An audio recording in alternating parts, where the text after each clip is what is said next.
Hello everyone, শুভ সন্ধ্যা সবাইকে। আমি রুষা চলে এসেছি আবারও তোমাদের সঙ্গে একটা সন্ধ্যার টিফিন শেয়ার করবো বলে। তো ঝটপট আমার ভিডিওটা শেষ পর্যন্ত দেখতে থাকো, আশা করছি ভালো লাগবে। আর আজকে সন্ধ্যের টিফিনটা কিন্তু দারুণ হতে চলেছে, একদম চিকেন মোগলাই। তো চলো প্রথম থেকে শেষ পর্যন্ত দেখতে থাকো। এইখানে দেখো আমি কিন্তু সব রেডি করে নিয়েছি, রেডি করে নিয়ে এখানে ময়দাটা ভালো করে লেচি কেটে নিয়ে রুটি করে নিয়েছি। আর এখানে দেখো আমার বর যে ভেতরে পুরটা সেটা রেডি করে এখানে দিয়ে দিচ্ছে। আর দেখতেই পাচ্ছ চামচ দিয়ে কিন্তু ভালো করে পাতিয়ে পাতিয়ে দিচ্ছে যাতে চারিদিকে হয়, সেই কারণেই। জানি দোকানের মতো করতে পারবো না, তবুও বাড়িতে চেষ্টা করলাম। আগেও একবার করেছিলাম, এই নিয়ে দ্বিতীয়বার করছি। কি জানো তো, সন্ধেবেলাটা হলেই যেন মুখ শুধু খাই খাই, যে কোনো একটা খেতে ইচ্ছা করে।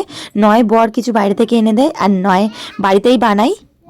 প্রত্যেকদিন সন্ধে হলে আমার চিন্তা পড়ে যায় যে আজকে আমি কি টিফিন বানাবো, আজকে কি টিফিন করব, কি টিফিন খাবো। আমার কিন্তু ভীষণ ভালো লাগে, বিশ্বাস করো, এরকম টিফিন বানাতে। আর টিফিন বানিয়ে কিন্তু আমি একা খাই না, আমার দুটো স্টুডেন্ট আছে, তাদেরকেও আমি দেই। তারাও কিন্তু টেস্ট করে বলে যে কেমন হয়েছে না হয়েছে। তো দেখো আমি এখানে কিন্তু আমার একটা মোগলাই, প্রথম মোগলাইটা ভাজা হয়ে গেছে, একটু বেশি ভাজা হয়ে গেছে।